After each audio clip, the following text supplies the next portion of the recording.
দর্শক, এর আগে একটি ভিডিওতে আমরা জানিয়েছিলাম বিএনপির ৩০০ আসনের মধ্যে যে আসনগুলোতে মনোনয়ন দিয়েছিল সেই আসনের কিছু আসনের মধ্যে প্রার্থী পরিবর্তন করা হয়েছে এবং ঘোষিত আসনগুলোর মধ্যে আবার আরও কিছু আসনে প্রার্থী পরিবর্তন করা হতে পারে এবং কিছু আসনে ইতিমধ্যে প্রার্থী পরিবর্তন করাও হয়েছে। তবে এখনও ৩০০টি আসনে চূড়ান্ত মনোনয়ন দেয়নি বিএনপি। কিছু আসনে এখনও প্রার্থীদের সঙ্গে আসন সমঝোতা চলছে। তার মধ্যে অন্যতম একটি সমঝোতা হচ্ছে ঘোষিত আসনগুলোর মধ্যে কিছু প্রার্থী পরিবর্তন করা, জানিয়ে তৃণমূল বিএনপিতে চলছে তুমুল ক্ষোভ ও হতাশার বহিঃপ্রকাশ। আগামী ত্রয়োদশ জাতীয় সংসদ নির্বাচন অনুষ্ঠিত হতে যাচ্ছে ২০২৬ সালের ১২ই ফেব্রুয়ারি। ইতিমধ্যে ঘোষণা হয়েছে নির্বাচনের তফসিল। মনোনয়ন পাওয়া নেতা ও মনোনয়ন বঞ্চিতদের মধ্যে চলছে বিএনপির আসন ভাগাভাগি ও সমঝোতা। বিএনপি মূলত আসন পরিবর্তন করছে তার সেই আসনগুলোতে যেখানে প্রাথমিক মনোনয়নে কিছুটা দুর্বল প্রার্থী বা এমন প্রার্থীদের দেওয়া হয়েছিল যাদের তেমন জনপ্রিয়তা নেই এলাকায় তেমন গ্রহণযোগ্যতা, এবং অনেকে ছিল বিভিন্ন কারণে বিতর্কিত, এবং তাদের ভিতর বিভিন্ন ত্রুটিও খুঁজে পেয়েছে বিএনপি নির্বাচন পরিচালনাকারীরা। আবার কিছু আসনের প্রার্থী পরিবর্তন হয়েছে দলের হেভিওয়েট ও ত্যাগী নেতাদের ছাড় দেওয়ার জন্য। তো সেই আসনগুলো কি কি এবং কাদের মনোনয়ন বাতিল করে অন্য কোনো প্রার্থীকে মনোনয়ন দেওয়া হয়েছে তাই জানাবো আজকের ভিডিওতে। দর্শক, আপনি কোন আসন থেকে ভিডিওটি দেখছেন বা আপনি কোথা থেকে আমাদের ভিডিওগুলো দেখে থাকেন, আপনার মতামত অবশ্যই জানাবেন। চট্টগ্রাম ১৪ আসন। আসনটি চন্দনাইশ উপজেলা ও সাতকানিয়া উপজেলার কিছু ইউনিয়ন নিয়ে গঠিত। এই আসনে আগে এলডিপির চেয়ারম্যান অলি আহমেদের ছেলে ওমর ফারুকের জন্য ফাঁকা রাখা হয়েছিল বিএনপি থেকে। তবে অলি আহমেদের দল এলডিপি জামাতি ইসলামী নেতৃত্বাধীন জোটে যোগ দেওয়ার পর সেখানে বিএনপির সাবেক উপজেলা চেয়ারম্যান জসিমউদ্দিনকে প্রার্থী করা হয়েছে। ঢাকা ১৭ আসন। ঢাকা ১৭ আসনটি গুলশান, বনানী, বারিধারা, ক্যান্টনমেন্ট নিয়ে গঠিত একটি আসন। আসনটিকে ঢাকার অন্যতম অভিজাত বা এলিট শ্রেণীর আসনও বলা হয়। আসনটিতে বিএনপির সমমনার শরিক দল বাংলাদেশ জাতীয় পার্টি বা BJP chairman barrister Andaleeb Rahman পার্থর প্রার্থী হওয়ার কথা ছিল।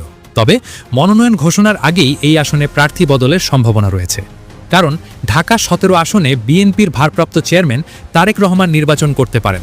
ইতিমধ্যে এই আসনের ভোটারও হয়েছেন তিনি। কিন্তু আন্দালিব রহমান পার্থকে তবে কোথায় ছাড় দেওয়া হতে পারে? শোনা যাচ্ছে পার্থকে ভোলা ১ আসনে মনোনয়ন দেওয়া হতে পারে। অবশ্য সেই আসনে ভোলা জেলা বিএনপির সভাপতি গোলাম নবী আলমগীরকে মনোনয়ন দিয়েছে বিএনপি। তাই পার্থকে মনোনয়ন দেওয়ার জন্য তার মনোনয়ন বাতিল করা হতে পারে ভোলা ১ আসনে। চট্টগ্রাম ১২ আসন। চট্টগ্রাম জেলার পটিয়া উপজেলার ১৭টি ইউনিয়ন নিয়ে এই আসনটি গঠিত। জুলাই গণ অভ্যুত্থানের পর এস আলম গ্রুপের গাড়িকাণ্ডে দল থেকে বহিষ্কৃত ও বিতর্কিত নেতাকে মনোনয়ন দেওয়া নিয়ে নেতাকর্মীদের চাপ রয়েছে এই আসনটিতে। এই আসনে কেন্দ্রীয় বিএনপির সাবেক সদস্য ও আওয়ামী আমলে গুমের শিকার সৈয়দ সাদাত আহমেদ স্বতন্ত্র নির্বাচনের জন্য মনোনয়ন জমা দিয়েছেন। এখানেও রদবদল হতে পারে বিএনপির। হয়তোবা শেষ পর্যন্ত সাদাতকে বিএনপির মনোনয়ন দেওয়া হতে পারে। ব্রাহ্মণবাড়িয়া ৪ আসন। কসবা আখাউড়া উপজেলা নিয়ে এই আসনটি গঠিত। এই আসনে সাবেক এমপি মুশফিকুর রহমানকে প্রাথমিক সম্ভাব্য মনোনয়ন দিয়েছিল বিএনপি। ৯০ বছরের ঊর্ধ্বে একজন বয়োবৃদ্ধ এবং অসুস্থ নেতাকে মনোনয়ন দেওয়ায় ক্ষুব্ধ হয়েছিলেন তখন এই আসনের অধিকাংশ নেতাকর্মীরা। তাই এই আসনেও প্রার্থী পরিবর্তন করা হয়েছে। সেখানে অবশেষে বিএনপির নির্বাহী কমিটির সদস্য ও বিএনপি জেলা বিএনপির সদস্য কবির আহমেদ ভূঁইয়ার মনোনয়ন নিশ্চিত করেছে বিএনপি। কবির আহমেদ ভূঁইয়া বিএনপির অন্যতম ত্যাগী নেতা। আওয়ামী আমলে তিনিও গুমের শিকার হন। তাই তিনি এই আসনের সবচেয়ে যোগ্য প্রার্থী মনে করছেন আসনের তার সমর্থিত নেতাকর্মীরা। তাই বয়োবৃদ্ধ প্রার্থী মুশফিকুর রহমানকে পরিবর্তন করা হয়েছে। মুশফিকুর রহমান নির্বাচন করার মতো অবস্থানেও নেই এখন। তাকে নিয়ে চলতেই এখন মানুষ প্রয়োজন ২ জন। এমনটাই দেখা যায় তার নির্বাচনী প্রচারণায়। নাটোর ১ আসন।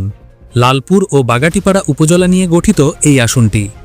এই আসনে বিএনপির প্রয়াত নেতা ফজলুর রহমান পটলের ছোট মেয়ে, নাটোর জেলা বিএনপির আহ্বায়ক কমিটির যুগ্ম আহ্বায়ক অ্যাডভোকেট ফারজানা শারমিন পুতুলকে মনোনয়ন দেওয়া হয়েছে।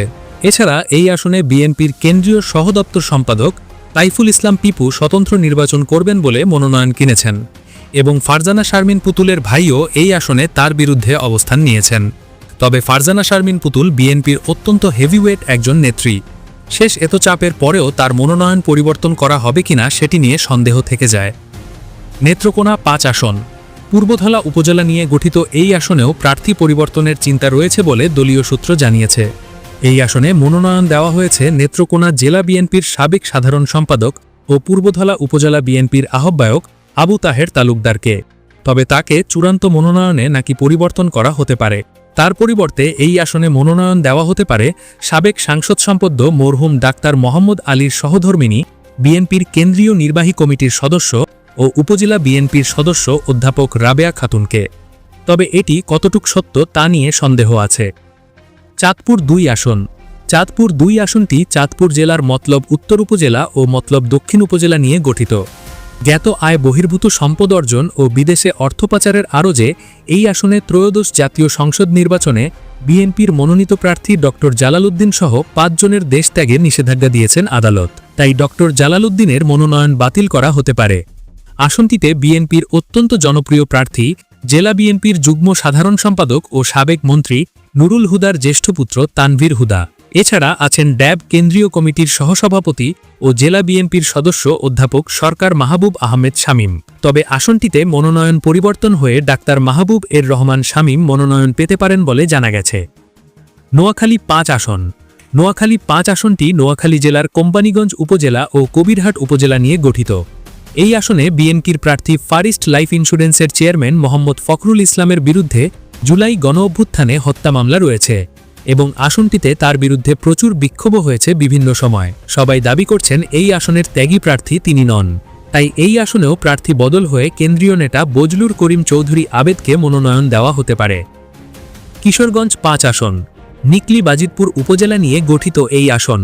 এই আসনে উপজেলা বিএনপির সভাপতি শেখ মুজিবুর রহমান ইকবালকে মনোনয়ন দেওয়া হয়েছিল। তবে সম্প্রতি 12 দলীয় জোটের সমন্বয়ক ও বাংলাদেশ জাতীয় দলের চেয়ারম্যান অ্যাডভোকেট সৈয়দ এহসানুল হুদা বিএনপিতে যোগ দিয়ে মনোনয়ন নিশ্চিত করেন কিশোরগঞ্জ 5 আসনে। সৈয়দ এহসানুল হুদা এই আসনে বেশ জনপ্রিয় বলা যায়। বিএনপিতে যোগ দেয়ায় তার অবস্থান আরও শক্ত হয় এই আসনে। তাই চূড়ান্ত মনোনয়ন তাকেই দেওয়া হয়েছে আসনটিতে। তবে আসনটির বিএনপির একাংশ জানিয়েছে তারা এহসানুল হুদাকে এখানে মানবে না, তাই তারা তাকে অবাঞ্ছিত ঘোষণা করে। চট্টগ্রাম 6 আসন। গিয়াসউদ্দিন কাদের চৌধুরী। রাউজান উপজেলা নিয়ে গঠিত দেশের অন্যতম বিরোধপূর্ণ এই আসনে বিএনপির দ্বিতীয় দফায় মনোনীত প্রার্থী ছিলেন প্রয়াত বিএনপি নেতা সালাউদ্দিন কাদের চৌধুরীর ভাই, বিএনপির নির্বাহী কমিটির সদস্য গিয়াসউদ্দিন কাদের চৌধুরী। তবে এবার তার মনোনয়ন বাতিল করা হয়েছে। তার পরিবর্তে এই আসনে বিএনপির প্রার্থী এখন বিএনপি চেয়ারপারসনের উপদেষ্টামণ্ডলীর সদস্য গোলাম আকবর খন্দকার। গত 28 ডিসেম্বর বিকেলেই বিষয়টি নিশ্চিত করেন গোলাম আকবর খন্দকার নিজেই। তিনি বলেন, রবিবার বিকেলেই দলীয় মনোনয়ন হাতে পেয়েছি, আমি খুবই আনন্দিত। এই আসনে গিয়াসউদ্দিন কাদের চৌধুরীর বিপক্ষে বেশ কিছু অপরাধের অভিযোগ থাকার কারণে তার মনোনয়ন বাতিল করা হয়েছে বলে জানা যায়। তো দর্শক, ভিডিও সম্পর্কে আপনার মতামত কি অবশ্যই কমেন্টে জানান। ভিডিওটি ভালো লাগলে লাইক, কমেন্ট, সাবস্ক্রাইব করে আমাদের সঙ্গেই থাকুন। দেখা হবে পরের ভিডিওতে।